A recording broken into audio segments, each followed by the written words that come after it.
They came from the stars in silence, ships so massive they blocked out the sky, with a single message, kneel or be erased. But Earth didn't tremble. We didn't beg. We didn't bow. We simply said, no. Now the galaxy will learn what happens when humanity stops surviving and starts fighting back.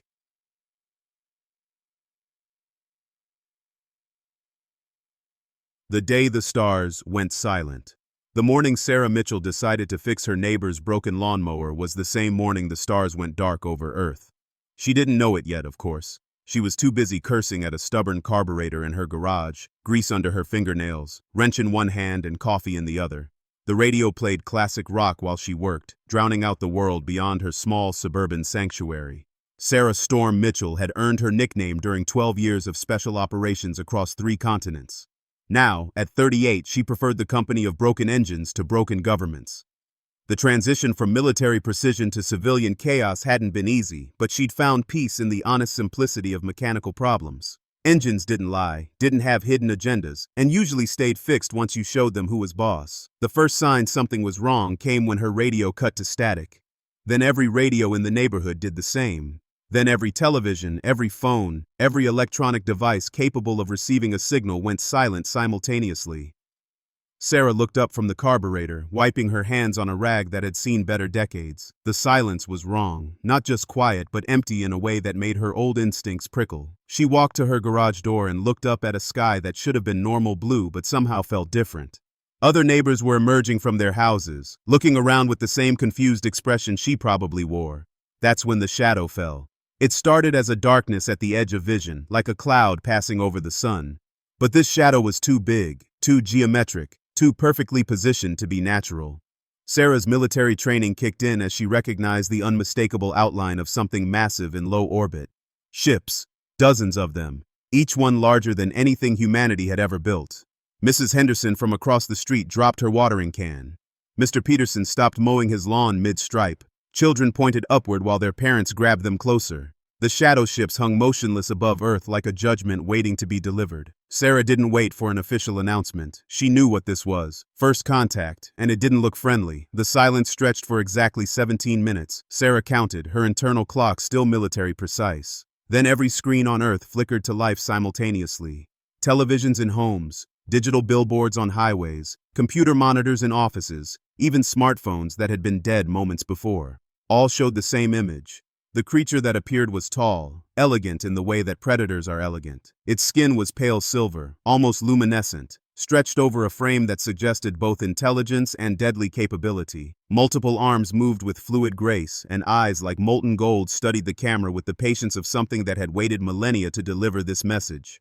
When it spoke, the voice was translated into every human language simultaneously, each person hearing the words in their native tongue. The effect was unsettling, intimate, as if the being were speaking directly to each individual human on the planet. People of Earth, I am Emperor Vex Thul of the Celestial Dominion. Your species has reached a point in its development where it must choose its path forward. For 10,000 years, my empire has brought order to chaos, peace to conflict, prosperity to struggle. We offer you the same gift. Sarah felt her jaw clench. She'd heard similar speeches from dictators across Earth. The words changed, but the message was always the same. Your world will join the Dominion, Vex Thul continued, those golden eyes seeming to look directly through the screen at each viewer. Your weapons will be surrendered, your governments will be dissolved, your people will be relocated to worlds where they can serve the greater good of galactic civilization. This is not a negotiation, this is an inevitability. The image shifted to show Earth from space, surrounded by the massive alien fleet. Each ship was a work of art and terror, sleek curves hiding unimaginable firepower. The scale was overwhelming. Humanity's entire military could probably fit inside one of those vessels.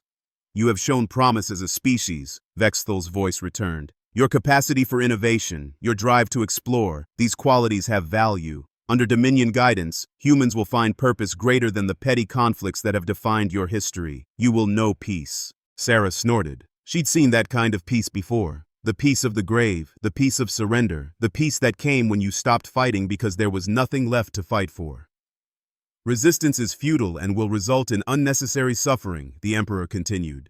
We have conquered 700 worlds. Some submitted wisely, others chose destruction. The choice is yours, but it will be made. Your leaders have 72 hours to formally surrender on behalf of your species. After that time, compliance will be enforced through more direct methods. The transmission ended. Every screen went dark. The silence returned, but now it felt different, heavier, pregnant with possibility and terror. Sarah stood in her garage, grease still on her hands, looking up at the alien fleet that blotted out portions of the sky. Around her, neighbors were crying, praying, panicking. Some had already started loading their cars, as if there were somewhere to run from ships that could cross the galaxy. Her phone buzzed. A text message from a number she hadn't seen in 3 years. "Storm, need you, White House now. Colonel Davis." She looked at the message for a long moment, then at the lawnmower she'd been fixing. The carburetor problem seemed insignificant now. She wiped her hands clean, grabbed her keys, and headed for her truck.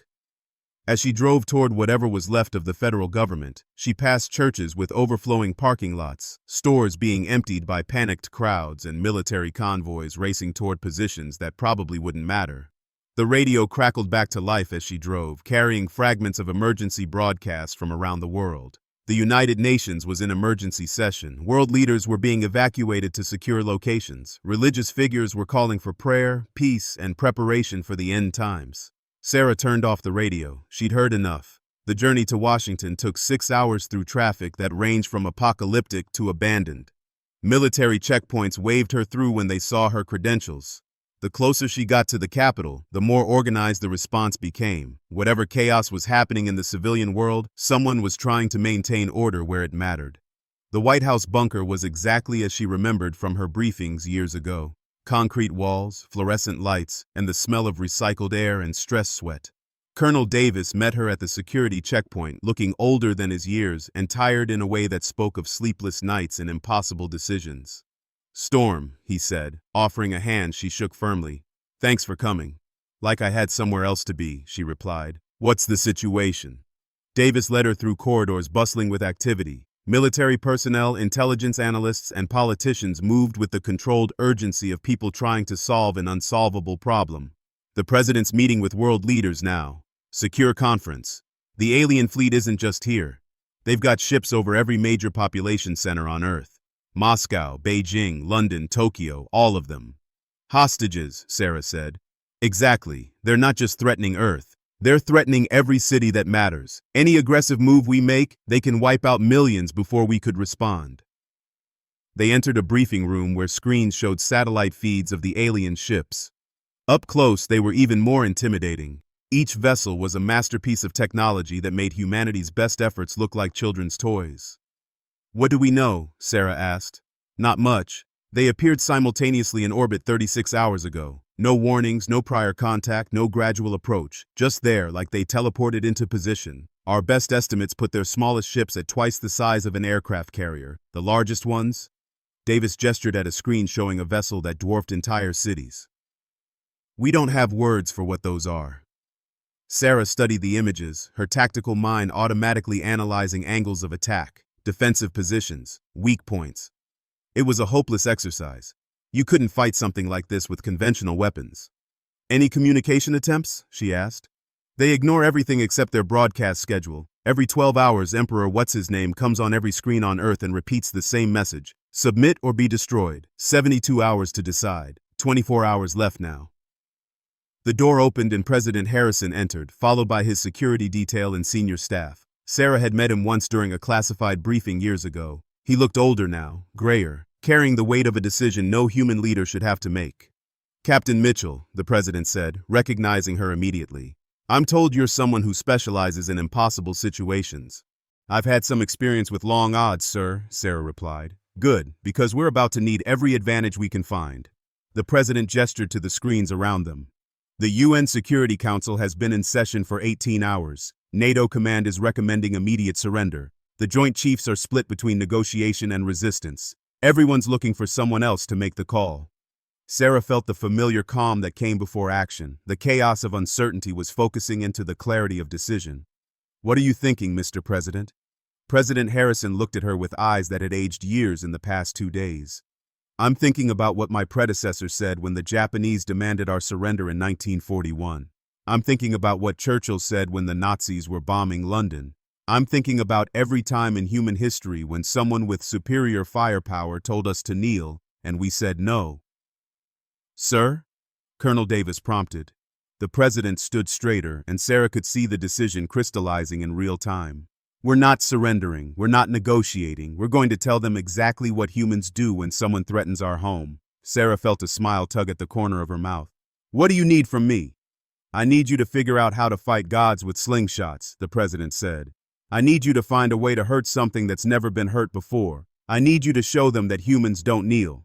Outside, the alien fleet waited with infinite patience. They had conquered 700 worlds. They had faced desperate last stands before. They had seen species rage against the inevitable, then submit when reality became clear. They had never faced humans. Sarah looked at the screens showing the impossible ships, then at the faces of people who had just decided to bet everything on the longest shot in human history. The old familiar fire was building in her chest, the same feeling that had carried her through missions that shouldn't have been survivable. When do we give them our answer? She asked. President Harrison checked his watch. In 23 hours and 17 minutes, I'm going to address the world, and I'm going to tell Emperor Vexthal that Earth has made its choice. Sarah nodded, already planning. 23 hours to figure out how to fight the impossible. It wasn't much time, but she'd worked with less. The stars might have gone dark over Earth, but humanity was about to show the galaxy what light looked like when it refused to be extinguished. Ghosts in the machine. President Harrison's address lasted exactly 4 minutes and 37 seconds. Sarah watched from the bunker's communication center as the leader of the free world looked directly into the camera and delivered humanity's response to the Celestial Dominion's ultimatum. To Emperor Vexthal and the Celestial Dominion, Harrison began, his voice steady despite the magnitude of the moment. Humanity has considered your offer. We have weighed the consequences of our decision. We have counted the cost of resistance against the price of surrender. Sarah could feel the tension in the room as everyone held their breath. Our answer is no. The silence that followed those 3 words seemed to stretch across the entire planet. Somewhere above them, alien sensors were undoubtedly registering the transmission, carrying Earth's defiance to the Emperor who had never heard such a response. We are not a perfect species, Harrison continued. We fight among ourselves. We make mistakes. We struggle with problems that a more advanced civilization might have solved long ago. But we are free. We choose our own path. We determine our own destiny, and we will not trade that freedom for all the peace and prosperity in the galaxy. The president's image filled screens across the globe as he delivered the words that would either inspire humanity's greatest victory or mark the epitaph of their civilization. We know you have the power to destroy us. We know the odds. We know that every rational calculation says we should surrender. But humans have never been entirely rational. We are the species that looked at impossible odds and said, watch this. Today we say it again. Earth stands. Humanity endures. Come and take it. The transmission ended. Every human on the planet now knew their fate was sealed. No surrender, no negotiation, just defiance in the face of inevitable destruction. Sarah was already moving before the last words faded. The time for speeches was over. Now came the hard part. The Dominion's response was swift and precise. Exactly 1 hour after Harrison's broadcast, the first wave of ground forces descended from the orbital fleet. Not an invasion in the traditional sense, but what the Emperor called a compliance enforcement action. Sleek transport ships carried Dominion soldiers to major population centers around the globe. Sarah watched the initial reports from the mobile command center she'd established in an abandoned subway maintenance facility beneath New York City. The aliens weren't trying to conquer Earth in the conventional sense. They were demonstrating their superiority while giving humanity one last chance to see reason. They're not even trying to hide, reported Lieutenant Martinez, one of the young intelligence officers Sarah had recruited for her improvised resistance cell. Landing ships right in Times Square, the National Mall, Trafalgar Square, public displays. They want witnesses, Sarah said, studying the tactical displays. This is psychological warfare. Show the civilians how hopeless resistance is, make the population pressure their leaders to surrender. The Dominion soldiers were impressive by any measure. Each warrior stood 7 feet tall in powered armor that seemed to flow like liquid metal while providing protection that conventional weapons couldn't penetrate. They moved with mechanical precision, their weapons could level buildings, and their technology made Earth's best equipment look primitive. They were also, as Sarah quickly realized, predictable. Martinez, pull up the tactical analysis of their movement patterns, she ordered. The young officer's fingers flew across his keyboard. They're maintaining perfect formation spacing, exactly 2.5 meters between soldiers in all situations. Response time to threats is consistent at 0.7 seconds. When they encounter resistance, they always use minimal necessary force first, escalating in predetermined increments. Sarah nodded. They're military perfectionists, everything by the book, following protocols that probably work on every other world they've conquered. She allowed herself a small smile. Too bad humans don't read their books. The first test came in Central Park. A squad of Dominion soldiers was making what they probably considered a routine patrol, demonstrating their presence to the civilian population.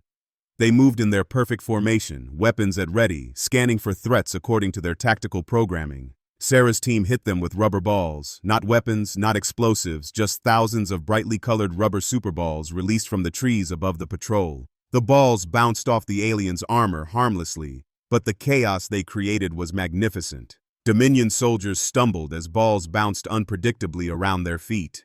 Their perfect formation dissolved as they tried to maintain balance while their targeting systems attempted to identify threats that didn't exist. In the 3 seconds of confusion that followed, Sarah's people vanished. No shots fired, no casualties, no real damage done. Just a demonstration that human chaos could disrupt alien order. The psychological impact was immediate. Video of 7-foot alien warriors stumbling over toy balls spread across social media within hours. Suddenly, the invincible Dominion forces looked less invincible and more confused. Phase 1 complete, Sarah reported to Colonel Davis over encrypted radio. The enemy is susceptible to non-standard tactics. Recommend expanding chaos protocols. Davis's voice crackled back through the static. Define chaos protocols. Sarah grinned. Everything they don't teach in military academy. Over the following days, Sarah's growing network of resistance cells began implementing what became known as the confusion doctrine. Traffic lights were reprogrammed to flash in patterns that overloaded alien visual processors. Street musicians played frequencies that interfered with Dominion communication equipment. Flash mobs gathered and dispersed randomly, making it impossible for the aliens to predict human movement patterns. The real breakthrough came when Dr. Jennifer Park, a quantum physicist from MIT who joined the resistance, discovered something remarkable about Dominion technology.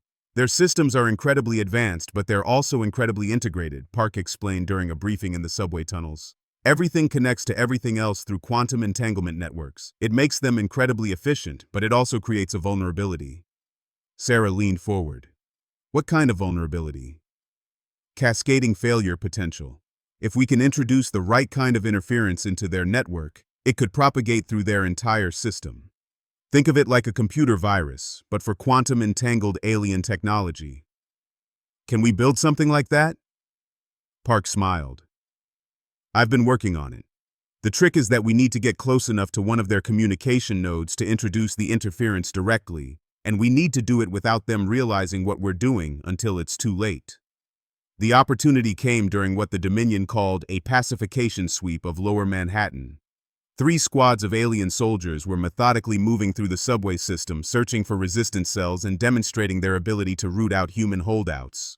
Sarah's team had been preparing for this moment for weeks. The subway tunnels had been mapped, escape routes planned, and most importantly, traps prepared. Not military traps, but something uniquely human. Remember, Sarah told her team as they took positions throughout the tunnel system, we're not trying to kill them, we're trying to confuse them long enough for Park to work her magic. The Dominion soldiers entered the tunnels with their usual precision, perfect formation, overlapping fields of fire, textbook tactical movement.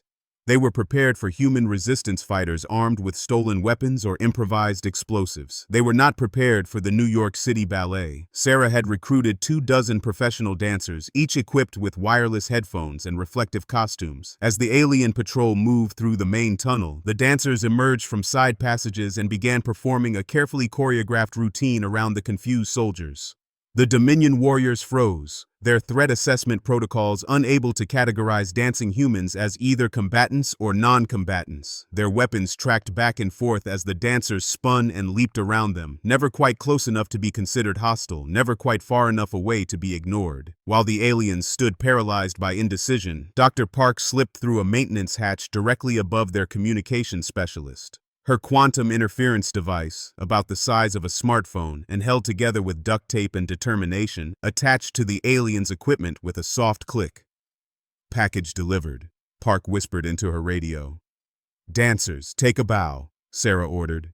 The ballet performers stopped their routine, bowed formally to the alien patrol, and vanished back into the tunnels as quickly as they'd appeared. The Dominion soldiers stood alone in the tunnel, probably wondering if they'd just experienced some kind of human cultural ritual or a very strange hallucination. The real show began 37 minutes later.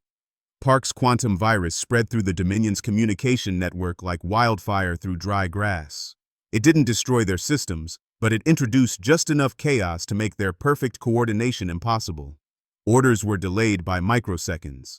Status reports contained random musical notes from Earth's radio broadcasts. Targeting systems occasionally displayed recipes for pizza instead of tactical data. The effect was subtle at first, but in a military organization built on precision, even tiny disruptions cascaded into major problems. Patrol routes became confused, supply schedules were disrupted, communication between ground forces and the orbital fleet became unreliable. Most importantly, the Dominion's perfect intelligence network began receiving false data. Sarah's hackers, now able to access alien systems through the quantum backdoor Park had created, began feeding the invaders carefully crafted misinformation about human capabilities and intentions. As far as the Dominion knew, Earth's resistance was crumbling. Reports flooded in about human surrender ceremonies that never happened. Resistance leaders captured who didn't exist, and civilian populations begging for alien protection from their own governments. Emperor Vexthal, monitoring the pacification from his flagship, saw exactly what Sarah wanted him to see: a defeated species going through the motions of resistance while secretly preparing for surrender. "The humans are more fragmented than we anticipated," Vexthal's intelligence coordinator reported. "Multiple factions are fighting among themselves. Some want to surrender, others want to negotiate, still others are clinging to feudal resistance. It's exactly the pattern we've seen on other worlds." The Emperor nodded, satisfied. "Accelerate the timeline. Begin Phase 2 of pacification. It's time to demonstrate the cost of continued defiance." Sarah smiled as she listened to the intercepted alien communications from her command post deep beneath the city. Everything was going according to plan. The Dominion thought they were winning while their own systems betrayed them. Human chaos was proving more powerful than alien order, but she knew this was just the beginning. The real test would come when Vexthal realized he'd been outmaneuvered by the species he'd dismissed as primitive. When that happened, the Emperor would stop playing games and bring the full might of his fleet to bear on Earth. Sarah looked at her team of misfits, outcasts, and improvised warriors gathered in the abandoned subway station that had become their home. Ballet dancers and quantum physicists, retired soldiers and teenage hackers, all united by the simple human refusal to accept defeat. "How long until they figure out what we've done?" she asked Park. The physicist considered the question carefully. "Maybe 48 hours, 72 at the outside. Once they start running independent verification protocols, they'll realize their data has been compromised." Sarah nodded. 48 hours to prepare for the storm that was coming. 48 hours to get ready for the moment when the Dominion stopped underestimating humanity and started trying to exterminate it.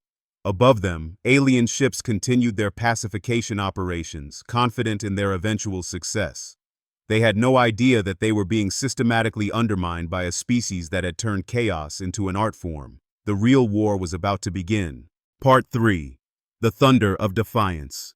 Emperor Vexthal discovered the deception at exactly 0347 hours, Galactic Standard Time. Sarah knew the precise moment because every piece of stolen alien equipment in her command center began screaming electromagnetic warnings simultaneously. "They know," Dr. Park announced unnecessarily as alien tactical displays flickered from false data back to reality. "All our backdoors just got burned out. Their security protocols are adapting faster than I thought possible." Sarah stood in the center of the chaos, watching her carefully constructed illusion collapse in real time. For 3 days, they'd made the Celestial Dominion believe they were winning while humanity prepared for the real fight. Now the Emperor would see the truth. His ground forces had been systematically deceived, his intelligence networks compromised, and his primitive enemy had been playing him from the beginning. The retaliation was immediate and devastating. Orbital bombardment began with surgical precision.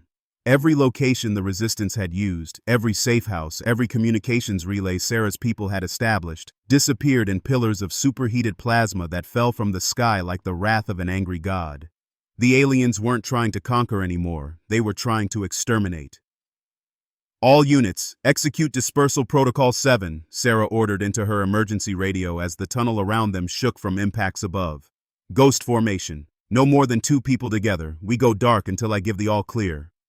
Her team scattered into the deeper tunnels as debris rained down from the street level. Sarah grabbed her go bag and followed Dr. Park toward the emergency exit she'd prepared for exactly this scenario. Behind them, their command center disappeared under tons of concrete and twisted metal. The bombardment continued for 6 hours. When it finally stopped, Manhattan looked like a war zone. Entire city blocks had been reduced to rubble. Emergency services were overwhelmed. The death toll was climbing toward the hundreds of thousands. But Sarah was still alive, and she wasn't finished. She made her way through the devastated city to a prearranged meeting point, an abandoned auto repair shop in Queens that looked too mundane for alien attention. Inside, she found 23 survivors from her original team of over 200. The faces looking back at her were grim, covered in dust and dried blood, but still determined.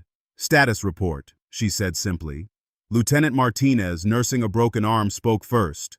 "Global resistance network is compromised but not destroyed.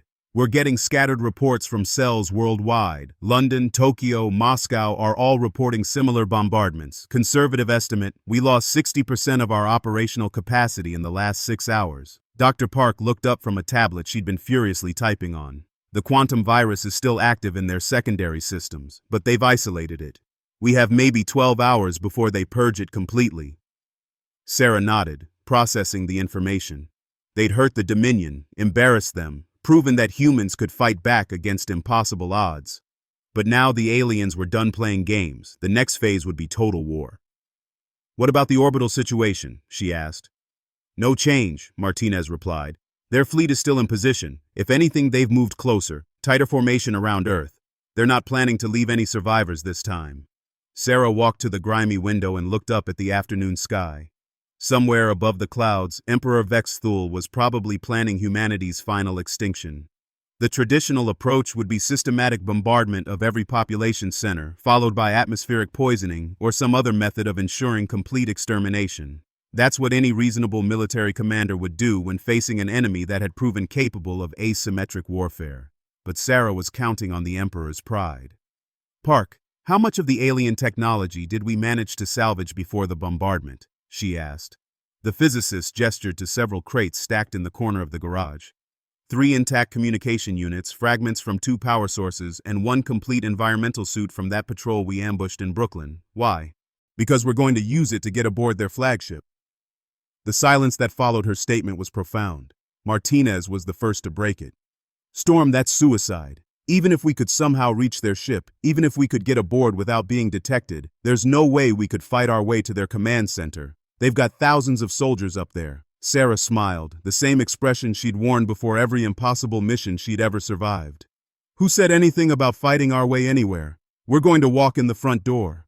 Dr. Park stared at her. "Explain." "The Emperor thinks he's dealing with a typical resistance movement. Desperate humans making futile gestures before inevitable defeat. He's expecting us to go underground to hide in bunkers and caves while his forces hunt us down one by one." Sarah turned from the window to face her team. "He's not expecting us to come to him, and he's definitely not expecting us to come alone." The plan she outlined over the next hour was insane by any rational measure. Using the salvaged alien technology, they would modify one of the captured environmental suits to disguise Sarah as a Dominion soldier. Dr. Park would create a fake quantum signature that would register her as an intelligence operative returning from a deep reconnaissance mission. The shuttle they would use was a damaged transport that had crash-landed in Central Park during the bombardment. Park believed she could repair it enough for a one-way trip to the Dominion flagship. Once aboard, Sarah would make her way to the Emperor's location and deliver humanity's final message in person. "What message?" Martinez asked. Sarah's smile turned cold. "That humans don't kneel. Not to anyone. Not ever." The preparation took 18 hours of non-stop work. Park performed miracles with alien technology and Earth ingenuity, creating systems that shouldn't have functioned but somehow did. The environmental suit was modified to accommodate Sarah's human physiology while maintaining its external appearance. The quantum signature generator was built from salvaged components and pure determination. Most importantly, they prepared the payload. It's not a weapon in the traditional sense. Park explained as she made final adjustments to the device that would accompany Sarah to the flagship. "It's more like a message amplifier. When activated, it will broadcast on every frequency the Dominion uses, sending the same signal to every ship in their fleet simultaneously." "What signal?" Sarah asked. Park handed her a small recording device. "Your choice. Whatever humanity's final words should be.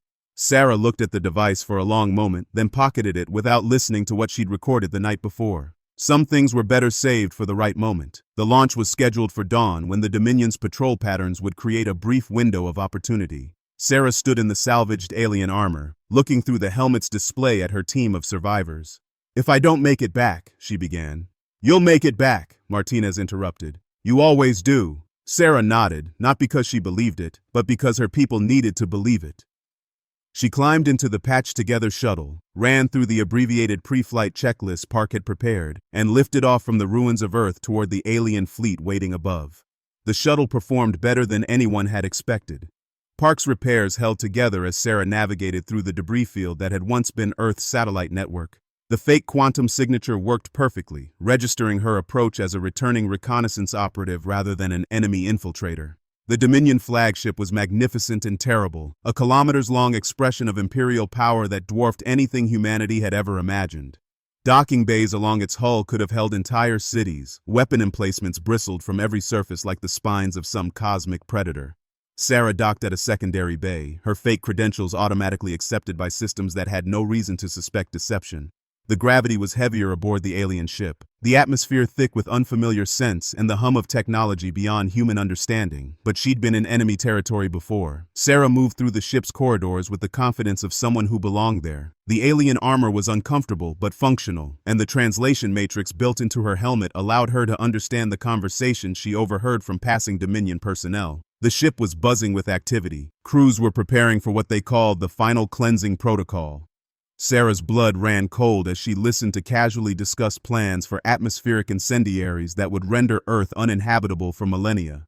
The Emperor wasn't just planning to kill humanity, he was planning to ensure that nothing could ever live on their world again. She followed the ship's command structure upward, past weapons bays that could crack planets and crew quarters housing thousands of soldiers. The deeper into the ship she went, the more elaborate the architecture became. Corridors widened into grand halls decorated with the trophies of 700 conquered worlds. The Emperor's audience chamber was impossible to miss. Massive doors carved with scenes of Dominion victory stood open, revealing a space that seemed to stretch forever upward. At its center, on a throne that appeared to be carved from a single massive crystal, sat Emperor Vexthul. He was even more imposing in person than he had appeared in the broadcasts. 9 feet tall, even seated, with that same luminescent silver skin and predatory grace. His multiple arms moved in slow, hypnotic patterns as he reviewed tactical displays projected in the air around him. Those molten gold eyes missed nothing as they tracked the movements of his subordinates. Sarah took a deep breath and walked into the chamber. "Your Imperial Majesty," she said, her voice artificially modulated by the armor's systems to match Dominion vocal patterns. "I have returned from the reconnaissance mission on the planet's surface." Vexthul's attention focused on her with the intensity of a laser. Those golden eyes seemed to look right through the alien armor to the human beneath. For a moment, Sarah was certain she'd been discovered. Then the Emperor gestured for her to approach. "Report." Sarah walked closer, each step bringing her nearer to the being who held Earth's fate in his multiple hands. The device Dr. Park had prepared was hidden in her armor's utility compartment, ready to broadcast humanity's final message to the entire Dominion fleet.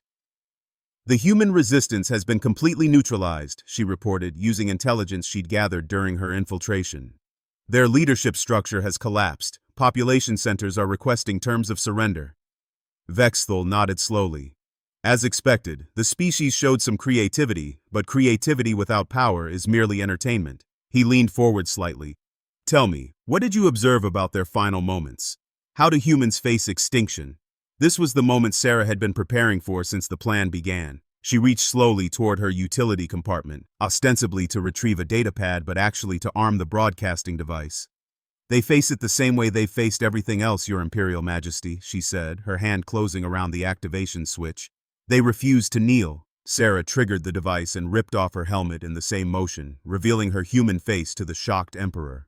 The broadcasting array Park had built began transmitting immediately, carrying her pre-recorded message to every ship in the Dominion fleet.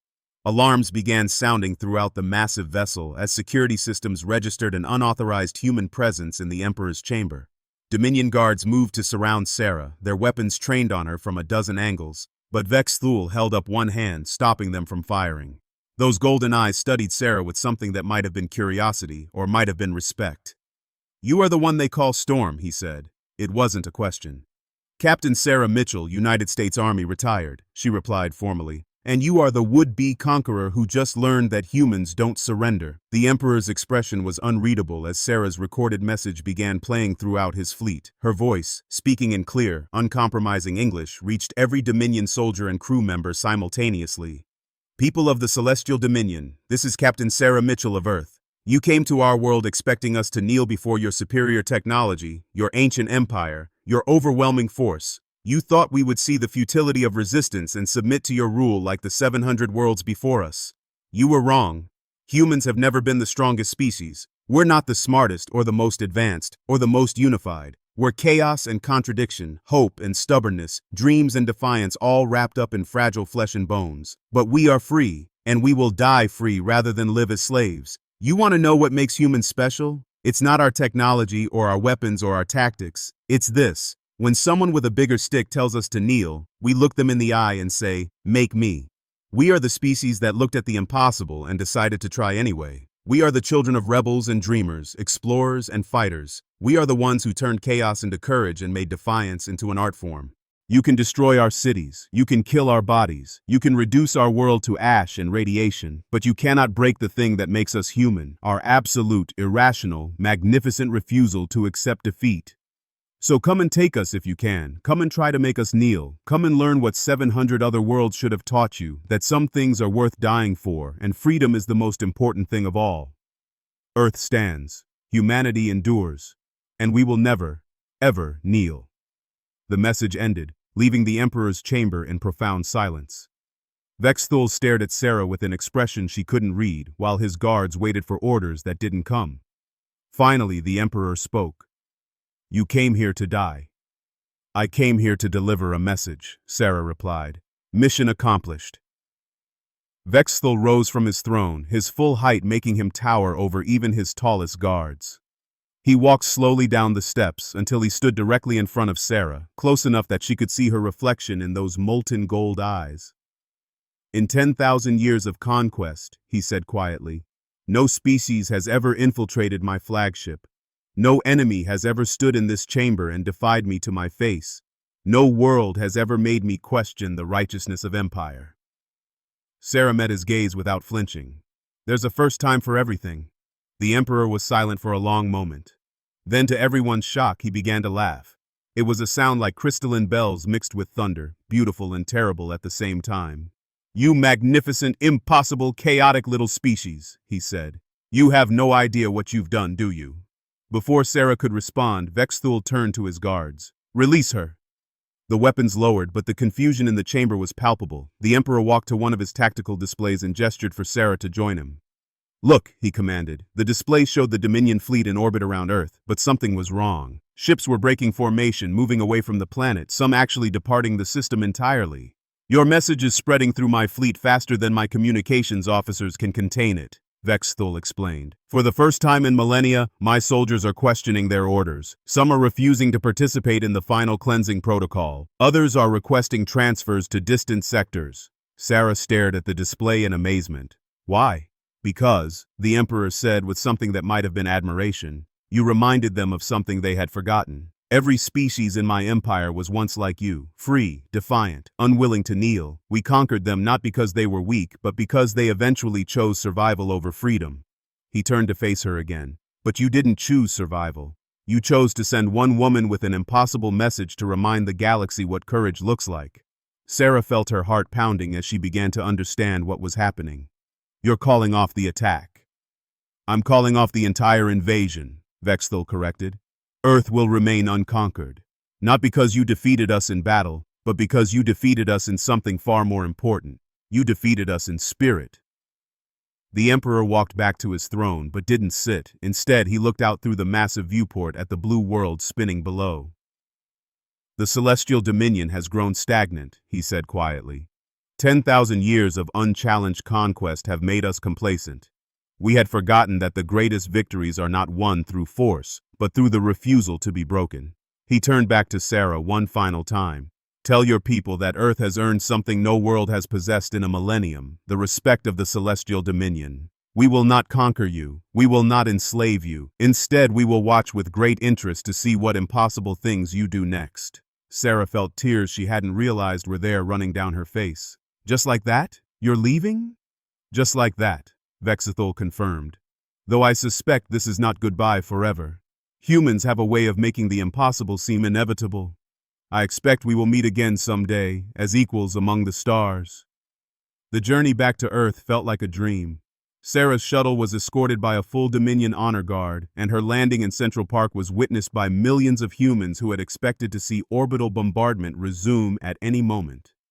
Instead, they watched alien ships departing Earth's orbit one by one, leaving behind a world that had dared to say no to the impossible and somehow lived to tell about it. Sarah stood in the ruins of Manhattan, looking up at the sky as the last Dominion vessel disappeared into hyperspace. Around her, humans emerged from shelters and hideouts, blinking in the sunlight of a freedom they had never expected to see again.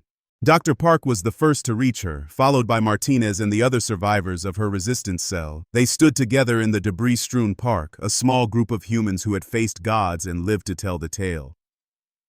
"What happens now?" Martinez asked. Sarah looked around at the damaged but unbroken city, at the people beginning to rebuild, at the sky that was once again theirs alone. Somewhere in the distance, she could hear the sound of human voices raised in song, in celebration, in the pure joy of being alive and free. "Now," she said, "we show the galaxy what humans do when someone tells us we can't do something. We do it anyway." Earth had said no to an empire, and the empire had blinked first. It wasn't the end of humanity's story among the stars. It was just the beginning.